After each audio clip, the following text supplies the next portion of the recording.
pass on the microphone. I know I've got a soft voice, but I think it'll carry in this room. So if you can't hear me, move closer. Really don't know where to get started, but I'm just going to take off. This photo, I found it on the internet.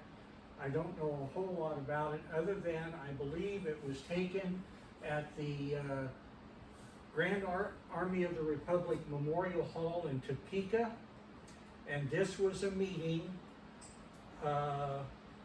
to discuss with the NAACP and some of the Civil War veterans and their offspring to end segregation in Kansas and start the movement to end it in the United States.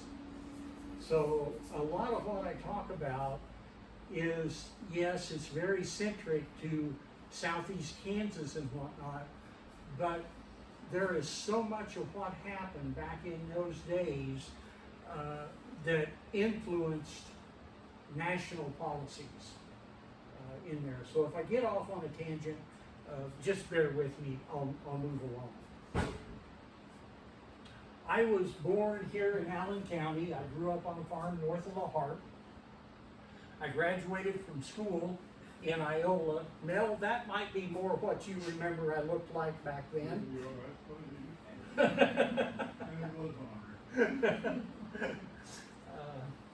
But I moved to Alaska in 1977. I retired a few years ago. I spent 46 years in the fire service. I did a lot of things that I didn't think that a farm boy from Kansas would ever get to do. I was a medical unit leader with the Alaska Type 1 Incident Management Team. And if you don't know, those teams typically go out and manage wildland fires. I've been all over the United States with fires, but the Alaska team also went to Ground Zero in September 11th. The team went down to the Columbia Shuttle Recovery and then to Hurricane Katrina. While I was president of the Alaska Fire Chiefs, I was invited to speak at the International Wildland Fire Safety Summit in Sydney, Australia, which is still unbelievable to me. And now I can add that I've spoken with this group here, which, no, folks, you don't know how much it means to me in there. Because again, a Kansas farm boy running around out there chasing cows and snakes and going swimming in the pond, I would have never dreamed I'd been able to do any of this. So I appreciate you coming out and listening to me. My roots to the Civil War start with my great-grandfather, Joseph Ansell. I don't know a whole lot about him. I know that he served in Company D of the 3rd Illinois Cavalry, and he survived the war. But not too many years after the war, he was in a coal mine cave-in in Iowa and died as a result of those injuries. But because of all of the work that the Grand Army of the Republic did, his widow received a pension of $3 a month. Without them, nobody, and from the Civil War, nobody, the individuals that fought, their widows, their children, would have never got a dime. They were a very influential group. The second one, I know a little bit more about. This is my great-great-grandfather, James Wesley Seeger, and he served with some distinction in the Civil War. He actually started an artillery company in Jacksonville, Illinois, and eventually it became a full company. Fought in a lot of battles. He was wounded 3 times, 3 different times. Each time he was shot in the head. The last time he got shot, it hit him in the bridge of his nose and blinded him. So he lived the remainder of his life as a blind man. But from what I understand from reading his obituary and whatnot, he married, fathered 10 children, had a very successful farming operation, and did a whole bunch of other stuff up until he died at the age of 98. But I don't know if he ever did learn to duck.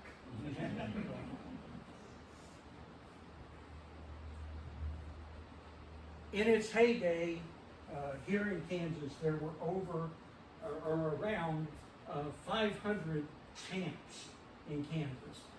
Each one of the local area organizations are called camps. They report to the Department of Kansas, Sons of Union Veterans. There were 6 GAR camps at different times here in Allen County.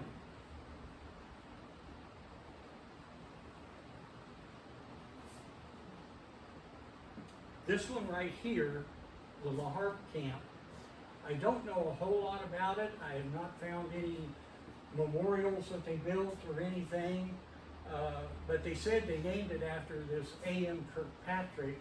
Well, what I found on the internet, this Kirkpatrick family were incredible. They called them the Fighting Kirkpatricks.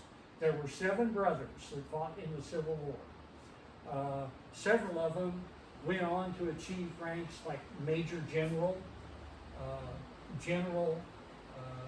There was one of the brothers that was actually killed in the Civil War. Quite a group of people. Humboldt Camp is the camp that I belong to. I'm now the commander in there. Brother Barrett's in the back and helps me out immensely with all of the paperwork and whatnot. Can I interrupt you a minute? Sure. I don't know what GAR stands for. Grand Army of the Republic. Thank you. Sure. Okay. Yeah, if you have questions, holler. And what's the relationship with the Grand Army of the Republic to the Sons of Union Veterans? I'm getting to that. So if you'll bear with me for just a moment, I'll tie it together, I hope.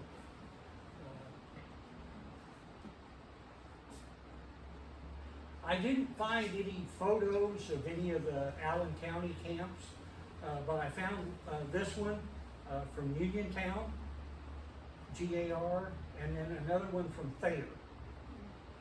So again, there were a bunch of them, and in its heyday, there were over 400,000 GAR members, and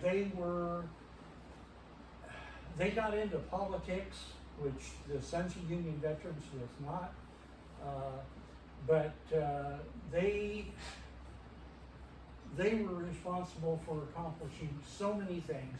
I mentioned the fact that due to the GAR, a lot of the men that served were able to get pensions. Their widows and their children and everything got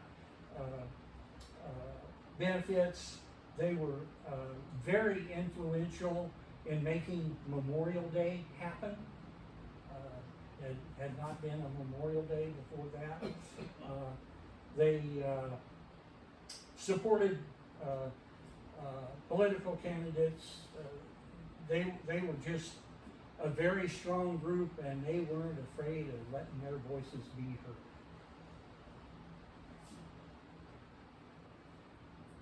So now we get into the relationship between the GAR and the Sons of Union Veterans. In 1956, the last surviving member of veteran of the Civil War passed away.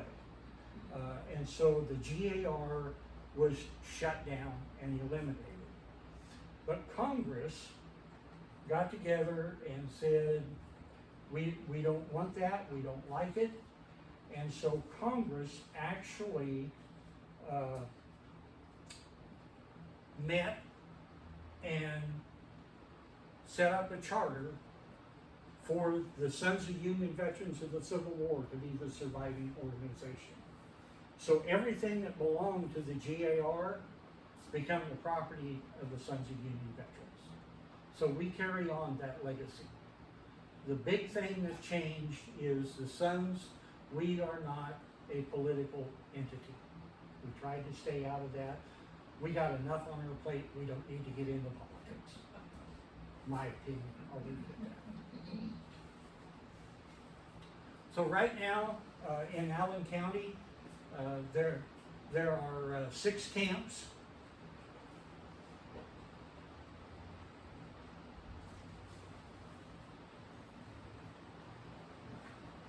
I'm going to back up just a little bit. Along with all of the other things that went on with the GAR, but that there was a fair at Neosho Falls back in, I think, 1879, somewhere in there. And I didn't pay as much attention in history class as I should have. It's only come later.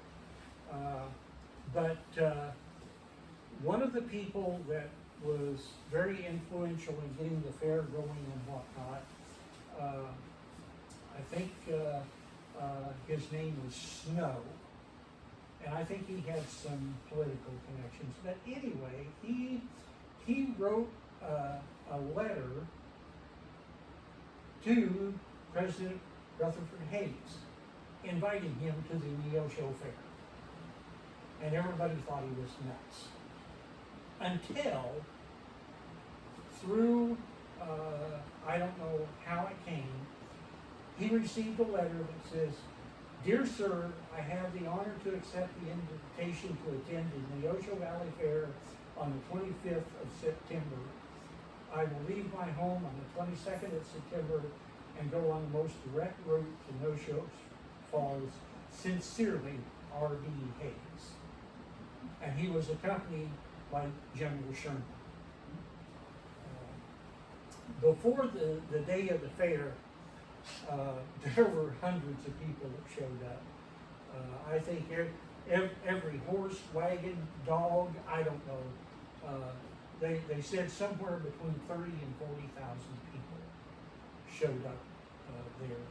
When President Hayes got there, and he first arrived by, I think, train, he got off and was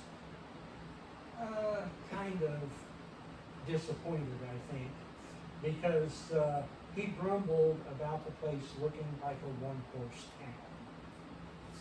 town. Despite the grouchiness, a procession heading up to where the fair was going to be, after crossing the river, there was a big arch that was made out of sorghum and corn stalks and all kinds of stuff, and that's when he saw the crowd, and his attitude kind of changed in there.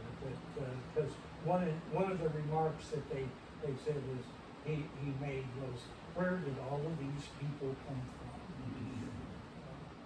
But on this arch, there was some letters up there, and it said 1856, bleeding, 1860, droughty, 1879, booming. The history of Kansas in a nutshell.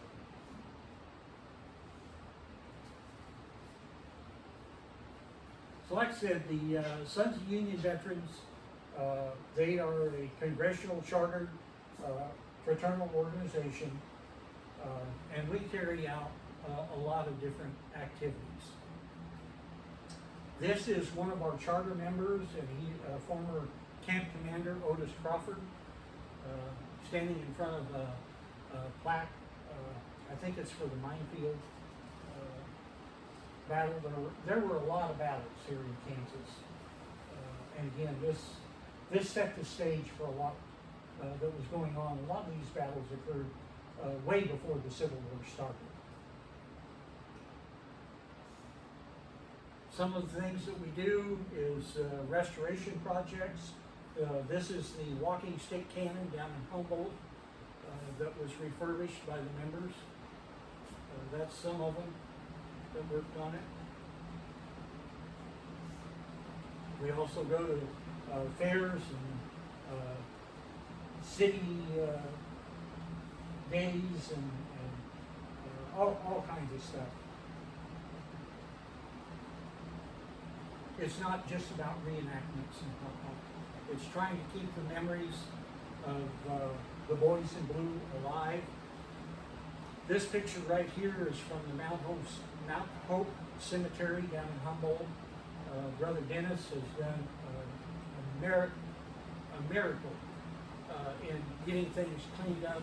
All of the GAR stones cleaned up, reset. We participate in the Wreaths Across America every year. And then, whoops, I missed the slide somewhere. It'll come up in a minute. One of our biggest things is reclaiming the Evan Young Cemetery. This was started by, I believe it was a descendant of Evan Young, and he took it on as an Eagle Scout project.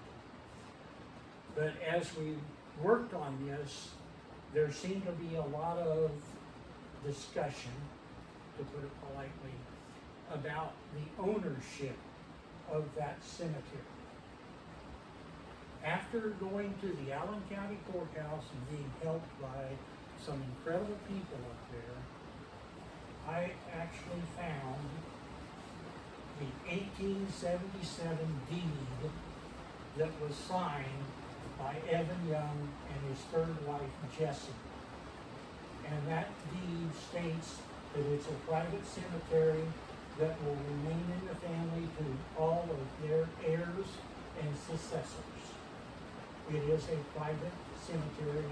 I went to a title company, they verified it and said, yes, it is a private cemetery in there. I went to the Allen County Commissioners and they also blessed it and said, nobody can mess with it. That's the way it is.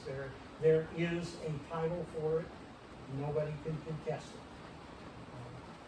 So felt pretty good about that.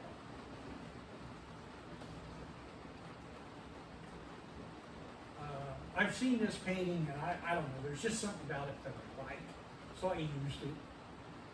But I tried to give kudos to the painter. But these are some of the battles that occurred here in Kansas. There were some of them that were huge. The Mine Creek battle. Today. What's that? Today. Today or yesterday? Today. Okay. That 161 years ago to the day that occurred. That was one of the largest cavalry battles during the Civil War. And Curtis is back there shaking his head. And I gotta say, Curtis, you stole a lot of my thunder with all of your posts on Facebook, which were wonderful in there. So I appreciate all the work that you've done in there. And so quite a number of battles, of course. Humboldt was raided twice, burned to the ground for the most part, and came back. Just, like I say, it's to me absolutely amazing what people were capable of. It was a very unsettled time. From the time of the Missouri Compromise, which was about 1820 or so, people started dribbling into Kansas, and as things progressed, and people were starting to settle in Kansas, there were land disputes, there were some, I'm going to call them very unethical railroad entities that came here to Kansas and sold property that they had no right to. So up at Lecompton, Kansas, where the territorial capital was, they actually established a court up there. for people that had disputes about their land could go to that court, and the court would decide who had the greatest claim to that property. And this started years before the Civil War started.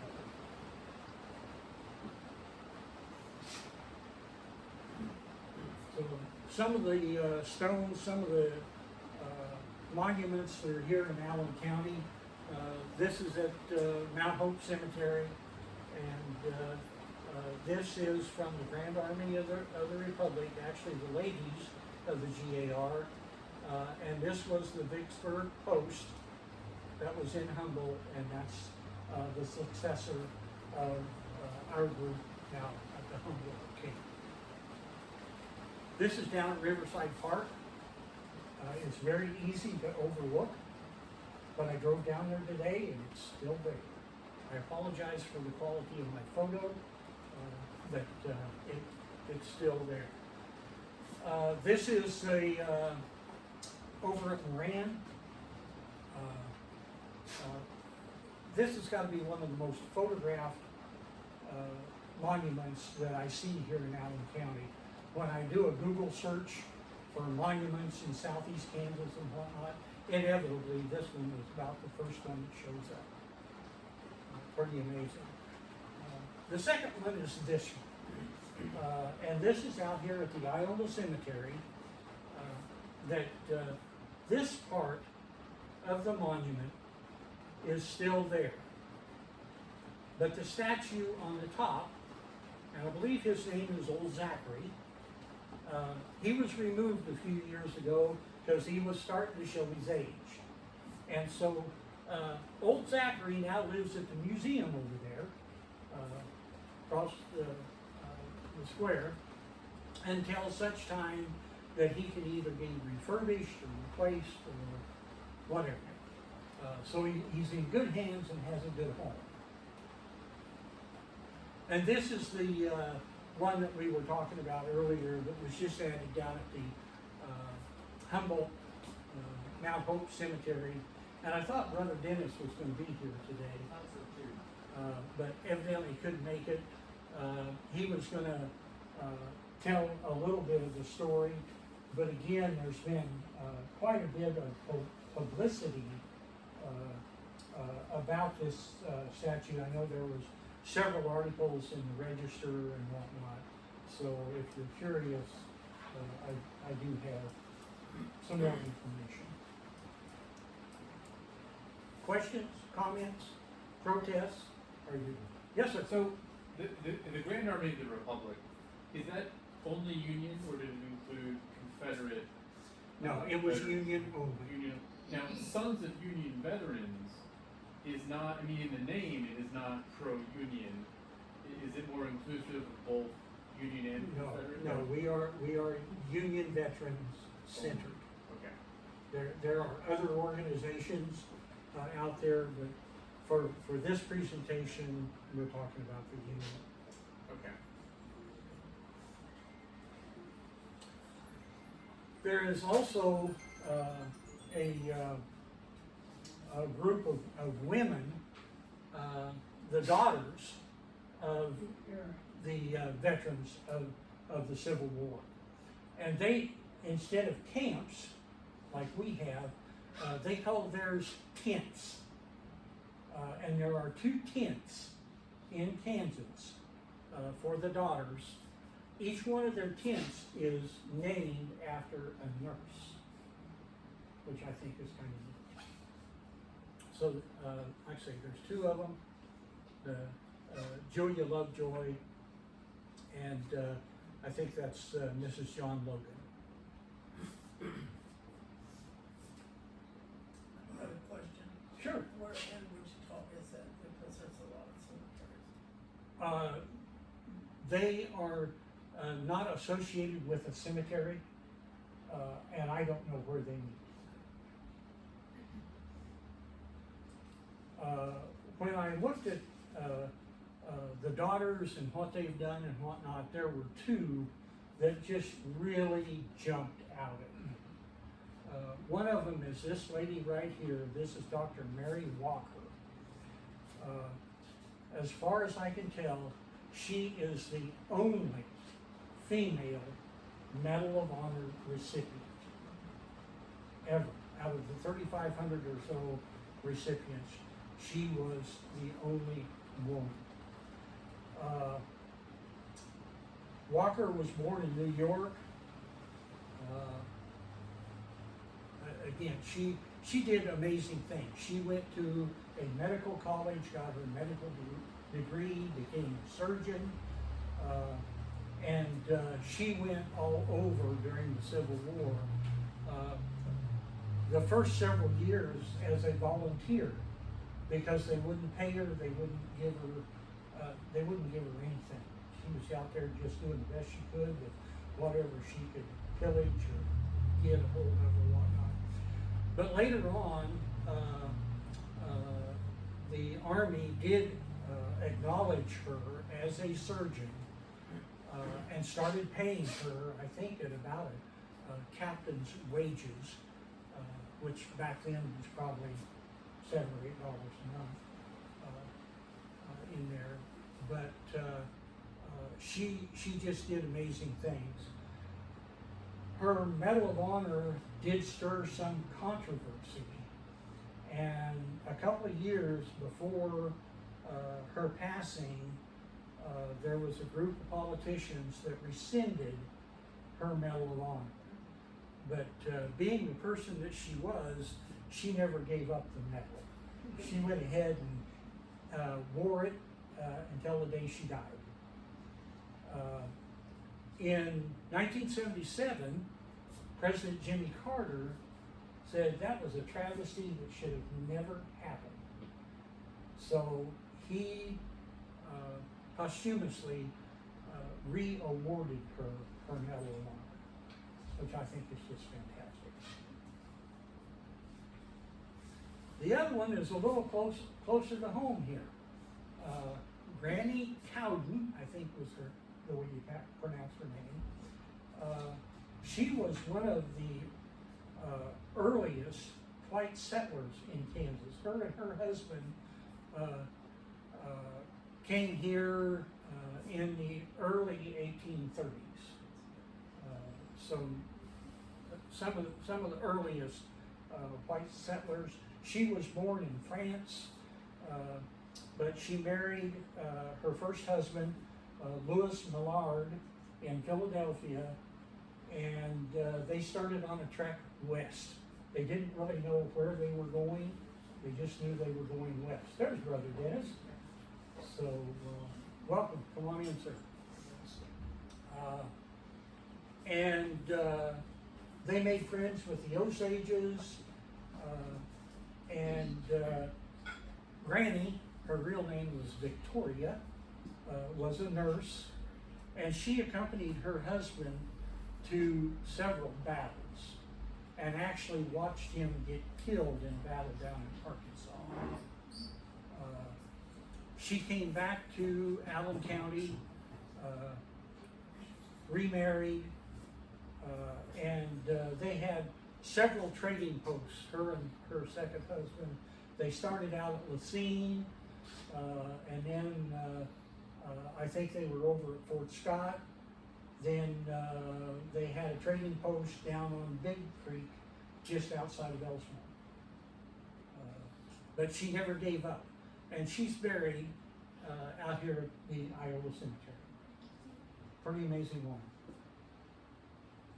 So, Brother Dennis, since you're here, I kind of went past your memorial that you put out at Humboldt. Would you like to come up and say a few words about your work out there and your efforts? Anything you'd like to share? Hate to put you on the spot just since you walked in the door, but tag her in. But I love what I do. It shows.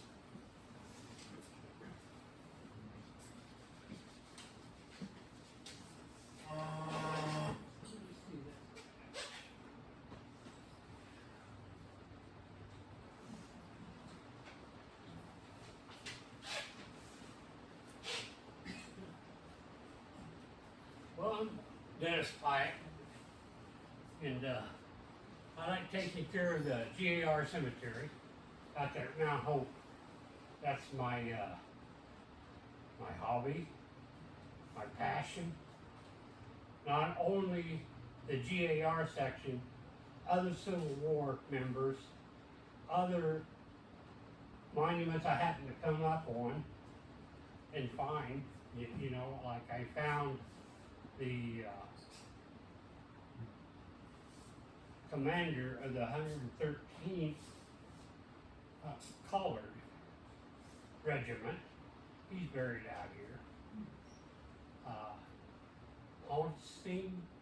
Einstein. I did his monument. It was grand. He had during the battle in Tennessee at 6 guns. He had his horse shot out from under him twice. His regiment, which were the colored,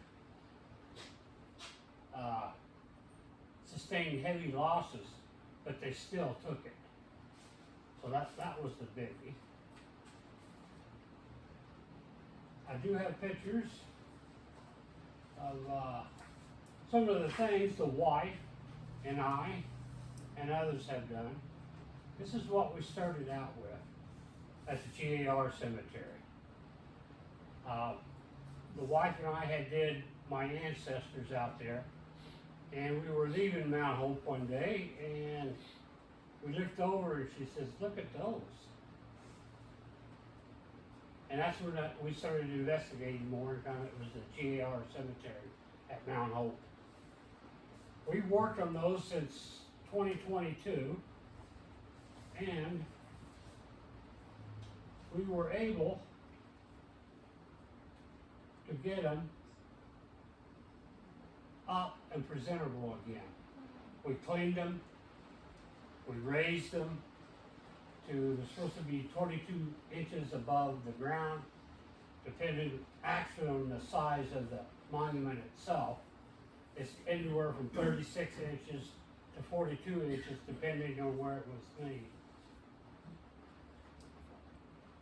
This one here was only sticking up like 12 inches above the ground. So that took a lot to get back. But How we did did. you do that? Just happened to do that. Huh? How did you get it, dig it out? Nope. Right there. I made a little hoist. I did a lot of studying over the winter. Can I pass this around? Sure. And what we did, pass that around too. My cousin, Is this a one-day project or? yeah, that was a one day. There you go. We did a total of 16. Wow. Sometimes, you know, we get into one, we say, that looks like an easy one, let's kick this one out and this one today. Okay, 2 days later, we're still working on the easy one, Yeah. because it got wrapped around the root of a tree, and the tree wasn't gonna give it up. Yeah.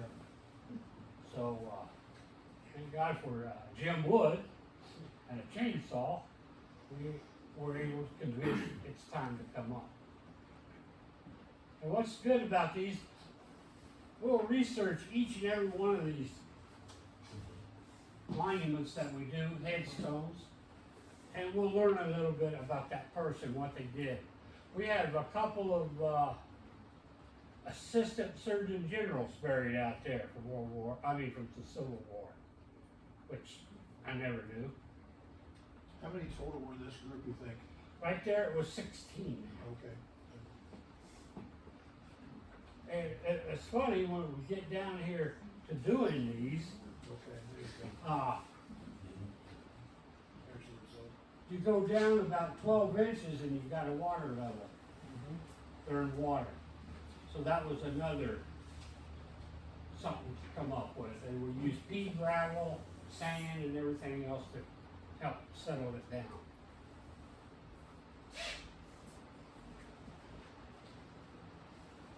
This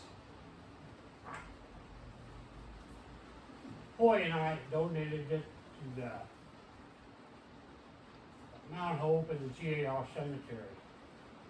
I did a little research on my great-great-grandfather. He's buried in Jefferson City. He died, passed there. No family members. Here at Humboldt, he's got a son, a daughter, and other descendants buried. So I decided to kind of, after 163 years, bring him home. So that's his replica. That's him right here. That's great-great-grandpa. The thing about him, he left from Washington, Missouri. That's, I don't know, about 50 miles above Kansas City. And he traveled by buggy, horseback, and the train was going in at the time, and the river, Missouri River. He also traveled that getting there. When he left his home in August of 1862, he left 4 children and 1 unborn child. That unborn child came to life October 6th, 1862. My grandpa in G Company, 35th Volunteer, that unit, out of 126 soldiers, 96 of them contracted the measles and passed. So he never saw his son. So that kind of opened my eyes too. It brought things closer because these were real life events that happened. Yeah, I could have did one on my dad's side, where he was an amputee. One fought at Andersonville, ended up in a POW camp, Civil War, passed there a disease. That family, they went out and got him from Virginia and brought him home and buried him up there in Wisconsin with the rest of the family. So when you start studying your ancestor, especially the Civil War, that's what I'm digging into. I was doing the American Revolution. Civil War was a little bit easier. Yeah. So that's where I started all this. The wife and I started. Then I joined the Sons of the Union Veterans, and I'm really enjoying that.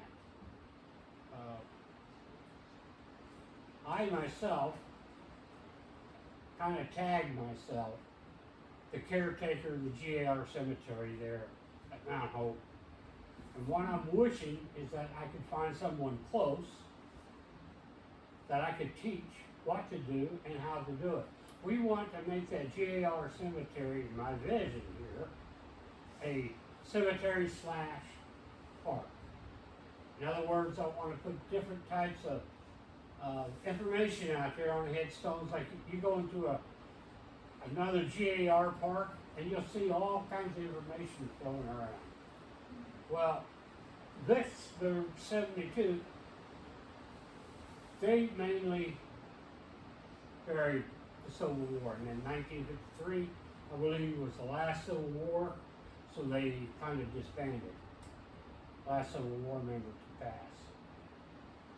So now it's us, Camp 9, and we're going to do it. So if anybody here is from the Humboldt area, Allen County area, I'd like to talk to you. Hey, you might as well join us. I'll show you what to do out there. It's a blast. Now, I've worn out 2 other people, but hey, God bless them. What do you envision the park looking like? Okay. When Roy and I went up to pick up the statue out there in Indiana, he brought up 2 little Civil War cannons. Of course, she told me, no. We pick him up, we go home. I said, okay. But I wanna see those cannons out there beside that statue pointed, mounted. I wanna see information, headstones, monuments stating, okay, this is Vicksburg 72, this is what they were all about.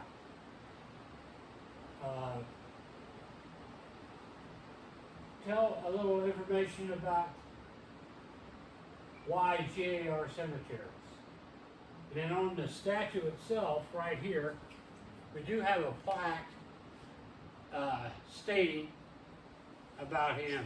The other three sides, I want more plaques, more information. I want this to be, history is I'm very big into keeping history alive.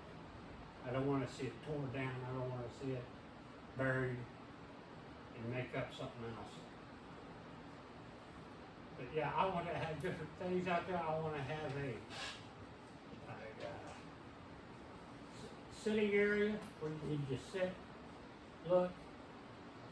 Like I said, Cindy's gonna be putting up a flagpole. She wants it so when you take a picture, standing in front of the statue, you can also see the flag. And I believe Camp 9's gonna give a 36-star flag to fly there. It's 36 stars, right? Yeah. But, you had a question? Oh, I would just have two things. One, I just wanted to thank you for all your hard work. I think that's amazing. And, it looks like countless hours that you spent. The other thing my husband and I were just mentioning is I'm surprised that none of those headstones broke when you were getting them unburied. Did you have any issue with that? Yeah. You were- Like I said, I took classes online, watched a lot of videos, a lot of different ways people do it. And we found that straps are the best, you know, and we don't use any type of abrasive material when we're cleaning. And you just gotta take your time. Like the one that the tree wanted to keep, you know, that was a couple days. Cause I was gonna go buy a big chainsaw and take care of the tree. But Jim told me, no, I got a better way. In some of the other cemeteries around here, we found some stones that have been broken for whatever reason. Tree branch fell on them, or I don't know. But as the successor of the GAR, the Sons of Union Veterans, we are able to get a hold of the U.S. military and get replacement stones. We can get one replacement stone for any that we find. If it's been damaged, if the family got it replaced before, then we're out of luck. But they will provide one, and it used to be that only a family member could request that. But due to our congressional charter, we now have the authority that we can do that. So a number of years ago, my husband and I walked with our daughter up to the Evan Young Cemetery, and we were really surprised after we came home and looked it up that there were so many people buried there. Did you replace the headstones that were broken off that were up there? No, those were still original. The rest of the headstones, now I've been up there, matter of fact, I took that young boy Young up there, showed him how to clean them. We put the flag holder there, we put flags in them, me, and there was a couple other guys up in Wichita that got into this too, after we saw what was happening.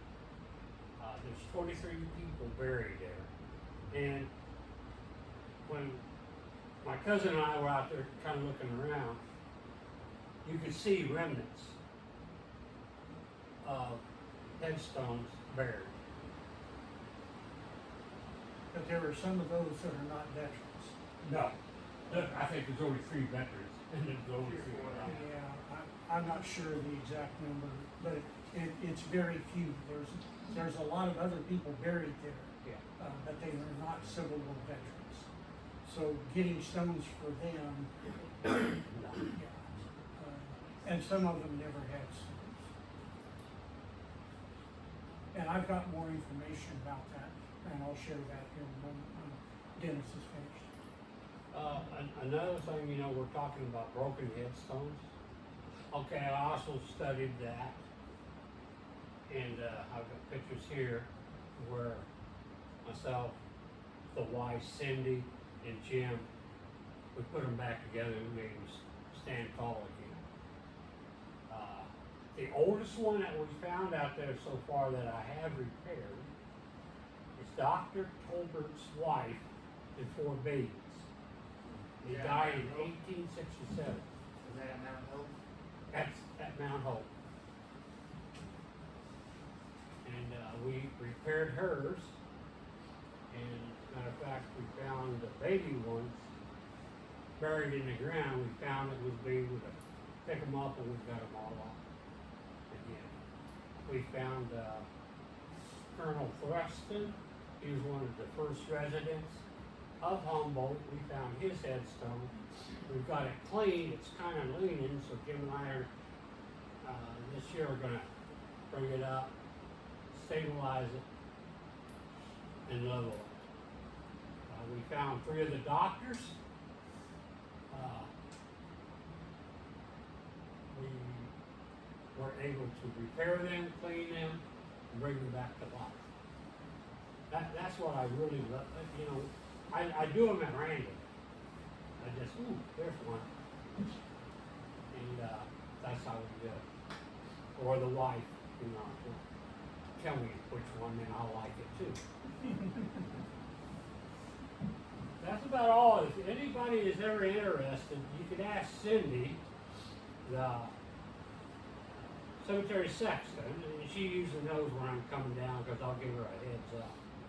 I try to make it down every 2 weeks and stay 3 or 4 days. I used to come down and drive home, come back, drive home, and I got cousins that live down here, so now I sponge off of them. Okay, that's about it. Thank you, Brother Dennis. Appreciate it.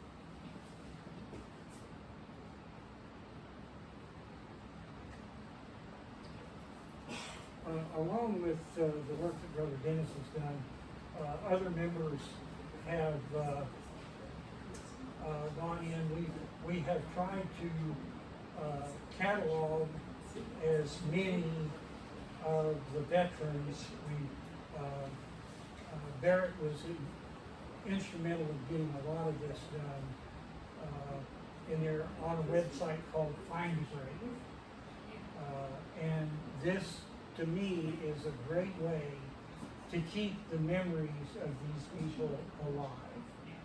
The more information we can find, I love it. And so far, through the camp's efforts, let me see, I lost my place in my notes.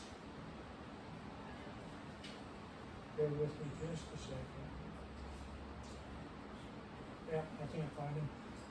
But on Find a Grave, due to the efforts of a lot of people, like I say, Barrett was a huge one in there.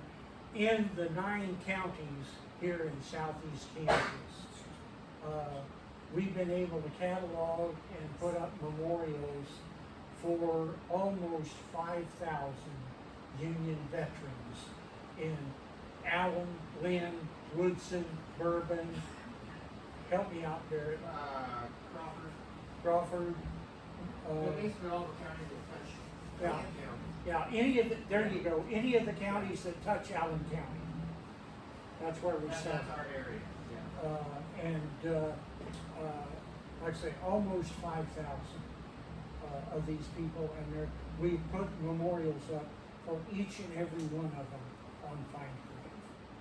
So again, a way to keep their memories alive, because you never know when a great-grandson or a great-granddaughter or some other descendant of that family goes back and looks and says, that's what happened to him. The other thing that we do whenever possible is when we find that veteran, we try and associate them with their family members. Find a Grave allows those associations. So we can show their siblings, their parents, their children. We can, and people are starting to use this as a way to research their genealogy. And it's fantastic. I know I've gotten some notes from people that are very, very moving in there because they didn't know the relationship. They didn't know their family's past in there. So a very rewarding thing. The other thing is that we have worked with descendants of the 1st Kansas Colored Infantry. 2 of our members were ancestors of those people, and they were assigned to Fort Scott in 1863. They were involved in I don't know how many engagements and incurred very heavy losses. Due to the work by the Presbyterian Church in Fort Scott back in, I'm not sure what year it started. I'm going to guess around 1840 or so. They started a cemetery there, which became Fort Scott National Cemetery, which is the first national cemetery in the United States. So again, Kansas has been so instrumental in so much of the history during the events up to and including the Civil War. Again, I wish I'd have paid more attention to my history teachers in school, but I'm trying to make up time now. Can I have one note about the Find a Grave? Sure. If you've never gone on it before, sometimes if you're searching for someone and you're doing a Google search, you can come up with 0. And I have then, after weeks of Google searching, then gone to Find a Grave and bang, there the person is, even though it didn't show up in Google. The only downside of Find a Grave, and that is it's very spelling critical. Yeah. And especially if you're using a first name, because so many people use nicknames or whatever in there. So a lot of times I will just use their first initial, and then if I can find the spelling of their last name. Yeah. But it's very critical that you have the correct spelling. Yes. But once you do, it opens up a world. Right. It's And amazing. there's information on there, sometimes you're like, who did this? Yeah. Who wrote the family history into this? And there's no family left, but somebody did it. Yeah. Yeah. Yeah. To give you some idea, when I started with Find a Grave about 10 years ago, there were only like 75,000 people that had tributes on Find a Grave. Now, I believe that number is up over 30 million worldwide. It has just blossomed. There is so much information out there, and I'm so happy that we're able to be a part of keeping these memories alive.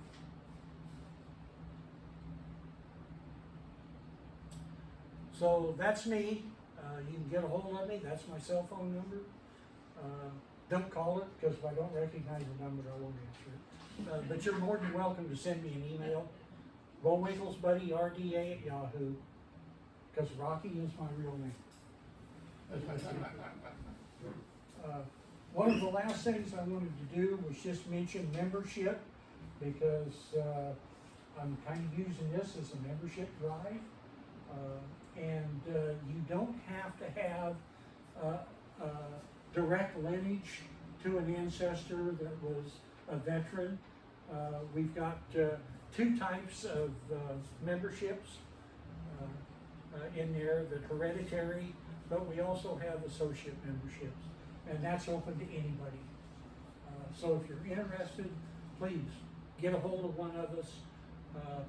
We're on Facebook, and sometimes it may take us a little while to get back to you, but I like to think that we're fairly quick. So if I'm traveling between Alaska and here, I'm kind of out of the picture for about a week or so at a time.